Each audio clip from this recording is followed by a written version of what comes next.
No, we're going to go back to the funding. Right. I don't want you or the audience to forget that that's where we are. But just because you've used the word rigging, I appreciate that you condemned those maps, that you're against gerrymandering wherever it may be. But to be clear then, I'm hearing you think those states are rigged. The elections coming out of Illinois and Massachusetts and New York, those are rigged elections as well. You condemn those. But you differentiate Texas.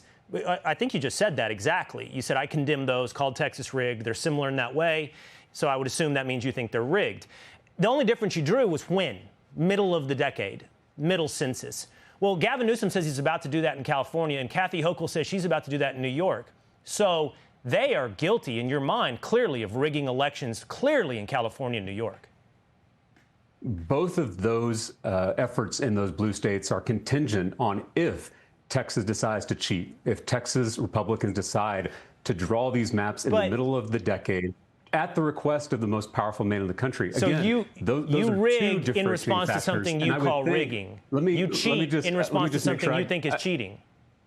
I'm trying to listen to you, and I'd love for you to try to give me a chance to speak. You know, I think that all of us should be alarmed, whether we're Democrats, independents, or Republicans, if the most powerful politician in the country, whether it's President Trump or President Obama, if they are trying to change the rules midway through the decade so they don't have to face accountability for their actions.